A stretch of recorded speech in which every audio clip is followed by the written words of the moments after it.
Estamos no curso de Educação Financeira Bíblica e neste vídeo estamos finalizando o capítulo 4, que tem como título Planejar é primordial. E neste vídeo, especificamente, estaremos tratando da elaboração de um orçamento, né? Como elaborar um orçamento.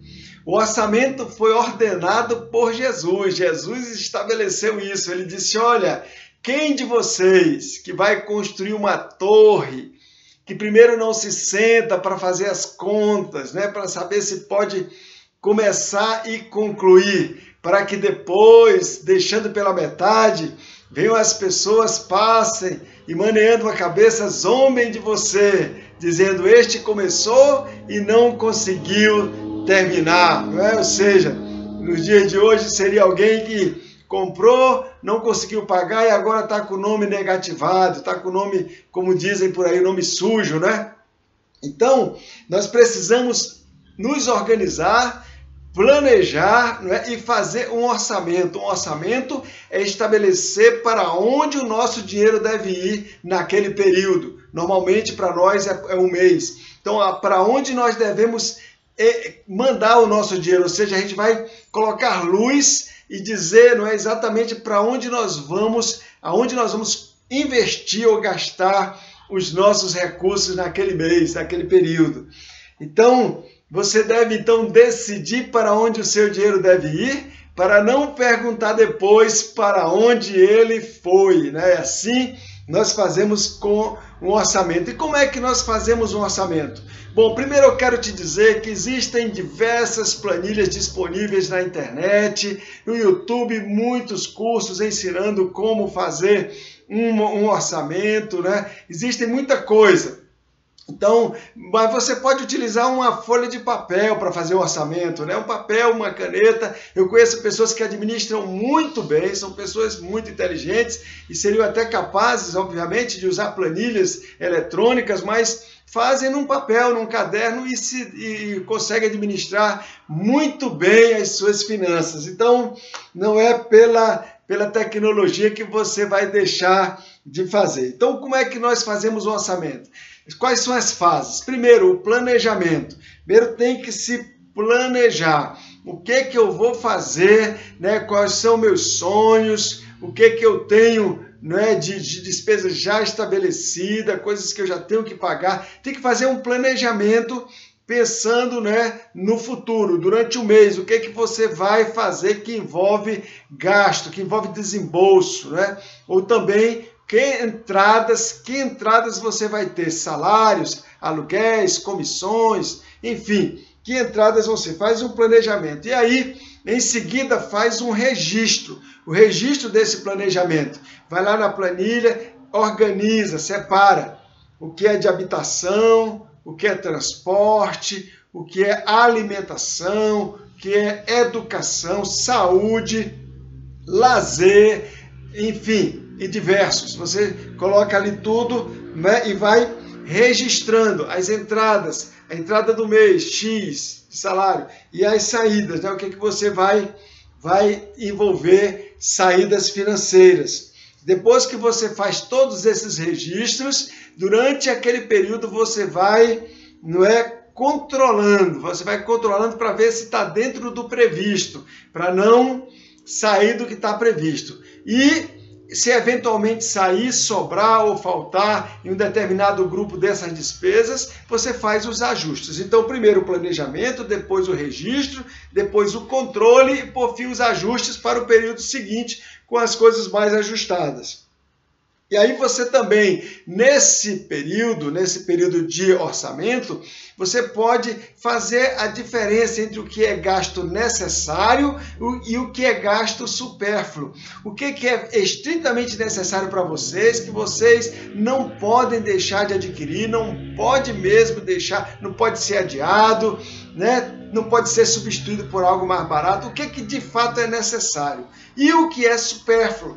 Não é? O supérfluo em si, ele não é mau, ele é bom quando nós temos recursos para isso, né? A gente pode desfrutar de um supérfluo, sem problema. Coisas que não são necessárias, mas que nos dão prazer, E isso a gente não pode abrir mão também, porém, a prioridade é para o necessário. Se sobrar, aí nós vamos usar para o supérfluo. Deus, ele tem interesse que a gente desfrute, que a gente viva abundantemente, né? Que a gente goze de todo o bem da terra. Então Deus, quando nós administramos, Deus nos dá também condições para adquirir alguns supérfluos, sem ostentar, obviamente, né? Sem gastar desnecessariamente que se caracterize como um desperdício, mas que a gente possa também ter alguma coisa supérflua, né? Considerada supérflua para o nosso deleite. Isso não é mal, mas precisa primeiro priorizar o que é necessário e naturalmente depois as outras coisas virão. Também outra coisa que é importante identificar, o que é despesa fixa e o que é despesa variável. Existem despesas fixas que a gente não pode fugir delas. Por exemplo, quem paga aluguel, aquilo é uma despesa fixa. Todo mês tem um aluguel e aquele valor e você não tem como ficar administrando, né? Mas, por sua vez, outras despesas, por exemplo, como energia elétrica. A energia elétrica é uma despesa variável. Eu posso gastar menos e pagar menos, posso gastar mais e pagar mais. Então, identificar esse tipo de despesa é muito importante nesse momento da administração. Lembre-se que você está fazendo isso, está administrando para agradar a Deus, né? Deus está vendo que você está se importando com o que Ele está te dando e Ele vai te dar mais. Se você for fiel no pouco, no muito serás constituído. Tenha essa motivação, cuide bem do que está na sua mão hoje, seja como for que esteja a tua situação, né? Às vezes você está até envolvido com dívida, se arrependa, peça a Deus sabedoria, administre, Deus vai te dar vitória, marque uma data para sair dessas dívidas e Deus vai te honrar, desde que você esteja cuidando, administrando, fazendo o que Deus quer que você faça, né? Então outra coisa é que a gente tem que colocar no orçamento é que a gente tem que priorizar as doações. Primeiro, meus dízimos, né? Eu entrego meus dízimos à igreja como cristão. Eu vou lá, primeira coisa, antes de gastar com qualquer outra coisa, eu entrego os meus dízimos. 10% de toda a minha renda eu consagro a Deus, né? Eu honro a Deus com essas primícias. E depois também tem as doações. Eu posso separar lá um percentual para doar durante o mês, para pessoas que tiverem à minha volta, para necessidades, para missões, enfim, para a expansão do reino de Deus, etc. Depois eu tenho que fazer, já separar uma parte para reservas. É como se diz, né, na linguagem da educação financeira, pagar a si mesmo. Você já deixa o valor que é para suas reservas, para sua poupança, para os seus investimentos. Então, essas reservas você está pagando a si mesmo, já deixa ali.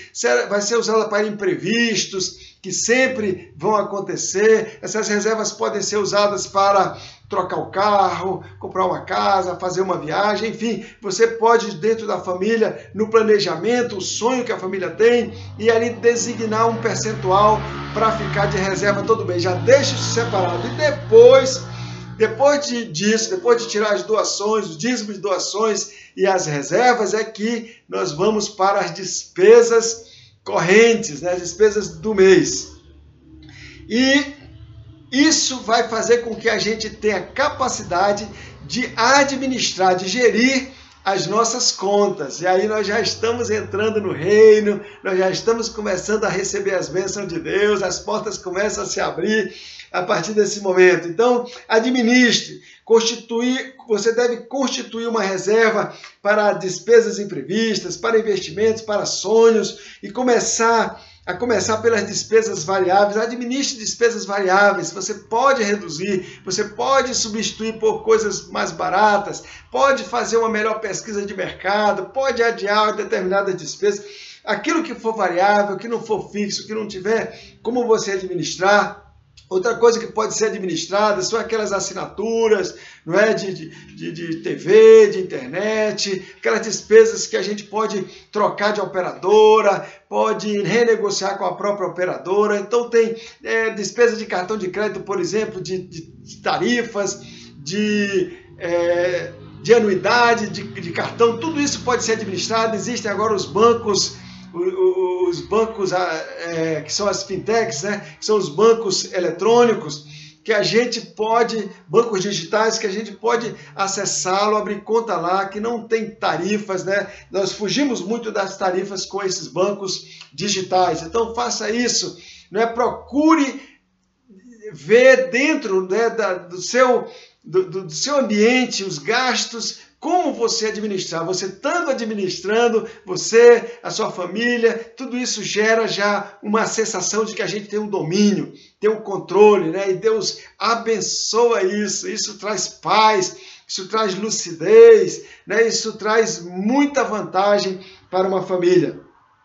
Então, despesas variáveis, nós temos aqui vários exemplos. Eu posso citar aqui vestuários, cinemas, restaurantes, objetos de decoração, né, que é variável e pode ver se é supérfluo para você ou se é necessário. Aparelhos eletrônicos, viagens, assinatura de revistas e jornais, televisão a cabo, telefone, internet, água, energia elétrica, são alguns exemplos, né, de despesas variáveis e que podem ser necessárias ou que podem ser classificadas por você como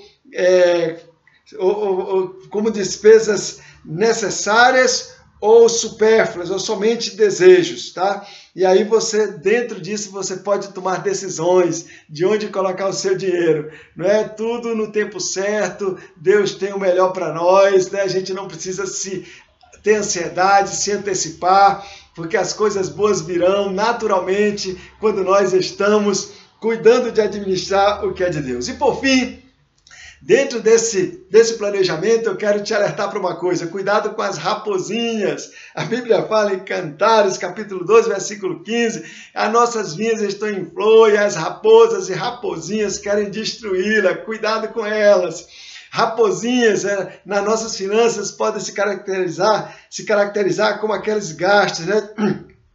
Estacionamento do carro, cafezinho, água mineral, refrigerante, multas por atraso de contas, juros, né? Alguns gastos ali que são desperdícios que a gente não precisa fazer, não é? Então, são coisas que nós podemos evitar o gasto, que nós mesmos podemos identificar, e coisas que a gente, ao invés de pagar uma outra pessoa, pode nós mesmos fazermos. Ou seja, raposinhas, cuidado com esses pequenos gastos, eles enganam e eles podem, de alguma forma, ser um desperdício, né? E como nós já vimos, o desperdício afronta a Deus. Então tenhamos cuidado, sempre a Bíblia vai te alertar para tu ter cuidado com pouco. É no pouco que tu é provado, é no pouco que tu é aprovado, é no pouco que tu te prepara para o muito. Não despreze os pequenos começos, atente para as raposinhas. Eu te abençoo com essas palavras, que tu e a tua casa